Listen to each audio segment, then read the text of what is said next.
नमस्कार, top 10 news में आपका स्वागत है। मैं हूं राम सकल यादव।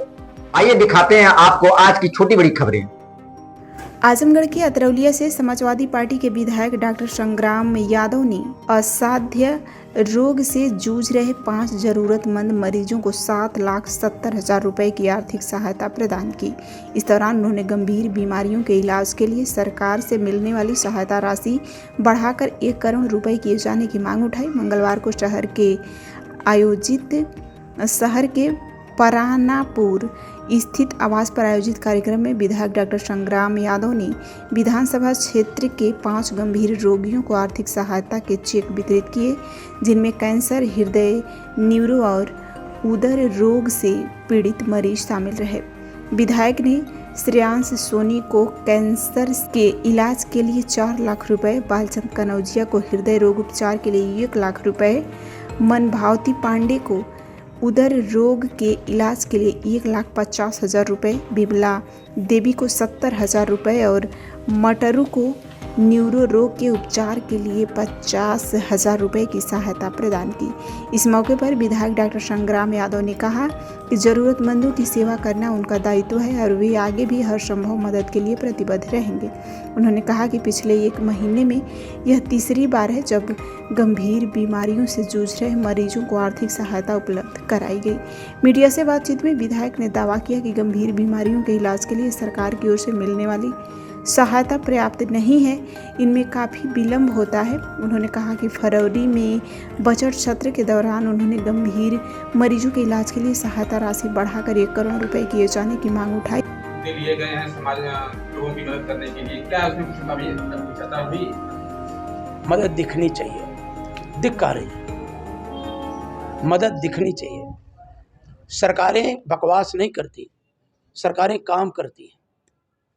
मैंने तो आपके सामने इस बात का जिक्र किया कि मेरे पास वीडियो है, मैं आपको अभी इसको जारी कर दूं जितने भी मीडिया समूह के लोगों कि मैं अपनी पार्टी के अध्यक्ष माननीय अखिलेश यादव जी के निर्देश पर इस बात को हाउस में नियम 300 के अंतर्गत उठाया था, जिस पे सरकार की तरफ से जवाब भी आया था कि हाँ, विचार स्वागत योग्य है, इस पर हम आगे कदम बढ़ाएंगे।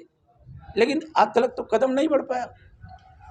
तो देखा जाए तो सरकार हर मोर्चे पर विफल होती नजर आ रही है। विधायक की वर्ल्ड क्लास इकोनॉमी कही जाती है भारत की, और ऐसे में आप कह रहे हैं 1 करोड़ रुपया विधायक निधि को नहीं मिल पा रहा है स्वास्थ्य के लिए, कि क्या मजबूरियां हैं, क्या मानते हैं सरकार क्यों इतनी मजबूर है? अनुराग जी, आप मानते हो कि वर्ल्ड क्लास इकोनॉमी है भारत की?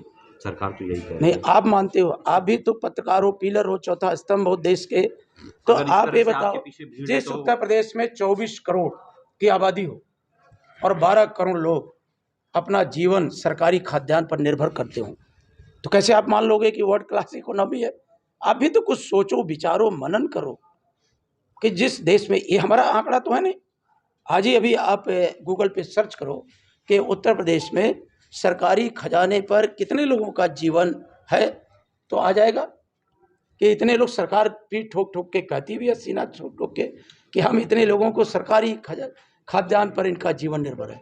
तो जब इतना सरकारी खजाना पे जीवन निर्भर है तो वो वर्ल्ड क्लास इकोनॉमी नहीं हो सकती, जहाँ का युवा बेरोजगारी के दंश झेलते झेलते ठोकरें खा रहा, नियुक्तियाँ नहीं है, 69,000 शिक्षक भर्ती में न्याय नहीं है, जहाँ पे अस्थायी नियुक्ति का व्यवस्था खत्म करके आउटसोर्सिंग लागू कर दी गई हो, उस प्रदेश और देश को वर्ल्ड क्लास इकोनॉमी करना, मैं समझता हूँ कि वर्ल्ड की भी और इकोनॉमी के इससे बड़ा उपहास और मजाक कुछ हो ही नहीं सकता। आयुष्मान कार्ड आते हैं, चढ़ावा चोरी वाला जो मामला था उसको कल को इस तरह की मदद देनी पड़ रही है, तो आयुष्मान कार्ड क्या सरकार का फेल है? मैं ये नहीं कहूँगा कि आयुष्मान कार्ड फेल है। आयुष्मान कार्ड की भावना अच्छी है, लेकिन उसको लागू करने वाले लोग गलत हाथों में, मिसयूज हो रहा है। उसके जो मानक बनाए गए हैं उसमें भी संशोधन की ज़रूरत है, और जिन अस्पतालों को आयुष्मान कार्ड के तहत जिनको देखना है उनकी मॉनिटरिंग बहुत जरूरी है।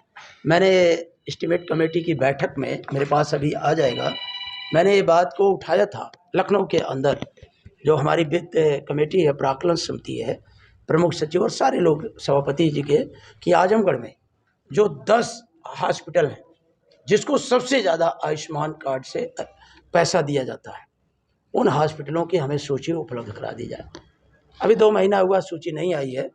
वो सूची आ जाएगी तो हम देखेंगे कि गरीब की बीमारी के साथ छल कपट कैसा हो रहा है। अच्छा विधायक जी, आजमगढ़ के लोकल राजनीति पे आते हैं। कल भारतीय जनता पार्टी की क्षेत्रीय अध्यक्ष का स्वागत था और कला भवन में एक जिला अध्यक्ष ध्रुव सिंह ने, जिला उपाध्यक्ष सिद्धार्थ राम सिंह हैं, उनको सरेआम धक्का दिया। इस पर क्या कहेंगे कि इस तरह की गुटबाजी, इस तरह की सत्तारूढ़ पार्टी में? भारतीय जनता पार्टी जब जनता को धक्का दे सकती है, भारतीय जनता पार्टी जब प्रभु श्री राम के चढ़ावा को धक्का दे सकती है, तो उनको भी सोचना चाहिए, विचार करना चाहिए। इसमें हम क्या कर सकते हैं? उनका पार्टी का आंतरिक मामला है। तो धक्का तो दे दिया, युवाओं को धक्का दिया, बेरोजगारों को महंगाई थोप करके धक्का दिया। आज किसान डीजल के लिए दौड़ लगा रहा है, नहरों में पानी नहीं है, तो धक्का तो किसानों को दिया, धक्का नौजवानों को दिया, धक्का बेटियों, बहनों, महिलाओं, धक्का तो सबको दिया। तो जब सबको धक्का ही दिया है तो अब धक्का क्यों कोई खा रहा है, वो विचार करें। अपने ही पदाधिकारी के साथ मैं तो ये बात कहना चाहता हूँ ना कि देश और दुनिया में वो प्रभु जिन्हें सब लोग अपने अंदर कण कण में है भगवान, वो जब भगवान की मर्यादा नहीं बच पाई तो ये लोग धक्का खाने वाले, अब जनता इतना जोर धक्का देगी, इतना जोर धक्का देगी, बस तारीख आने वाली है, इंतज़ार में है। बहुत जल्द मौसम सुहाना हुआ है ना, आएगा सावन, झूम के बरसेगा और फिर उसके बाद देखते जाइएगा होगा क्या। उसी मन से कहा गया कि 2027 में पूर्वांचल में एकदम क्लीन स्वीप करेगा। उनके कहने से क्या होता है? उनके कहने से क्या होता है? ये पब्लिक है, सब जानती है अंदर क्या है, बाहर क्या है, सब पहचानते हैं। लेकिन नवन जी यूपी में पहली बार आया और कहा कि 2027 में साइकिल कबाड़ में आ जाऊंगा तो क्या हो जाएगा? अब उन्होंने क्या कहा तो उन्हें 2024 के रिजल्ट को देख लेना चाहिए, 2024 के रिजल्ट को देखना चाहिए, उसका अध्ययन करना चाहिए। और हमारे राष्ट्रीय अध्यक्ष जी ने सलाह दिया था भगवान राम के दर्शन करना चाहिए ताकि उनको ताकत मिलती है। नौजवान है, अच्छे समय पर उनको जिम्मेदारी मिली है, भारतीय जनता पार्टी के राष्ट्रीय अध्यक्ष हैं, तो सबसे पहले तो उन्हें प्रभु के शरण में जाना चाहिए था। तो क्यों वहाँ नहीं चारा दिखाए? क्यों नहीं चारा दिखाए? गोंडा सांसद ने कहा इस पे पहले से मैं मानता था कि पहले से हो रहा है और हम इस पे भी सुविधाएं उपलब्ध हैं। यहाँ sports, horse riding, dance classes जैसी यूजफुल एक्टिविटीज तो होती ही हैं, साथ ही लाइब्रेरी, म्यूजिक और आर्ट एंड क्राफ्ट के थ्रू भी बच्चों की क्रिएटिविटी को स्पेशली बढ़ावा दिया जाता है। बच्चों को तकनीकी दुनिया से जोड़े रखने के लिए स्मार्ट क्लासेस, रोबोटिक्स और कंप्यूटर लैब्स उपलब्ध हैं। छोटे बच्चों के लिए अलग से प्ले सेट एरिया है और एक्टिविटी रूम की व्यवस्था है। सर्वोदय स्कूल में बड़ी क्रिकेट एकेडमी के साथ ही हेल्थ और वेलफेयर क्लब भी है, जहां पर बच्चों को सेहतमंद और खुश रखने की पूरी कोशिश की जाती है। 6th क्लास से गर्ल्स के लिए सेपरेट क्लासेस और बिल्कुल सुरक्षित स्कूल बस सर्विसेज, वो भी GPS के साथ सभी रूट्स के लिए अवेलेबल है।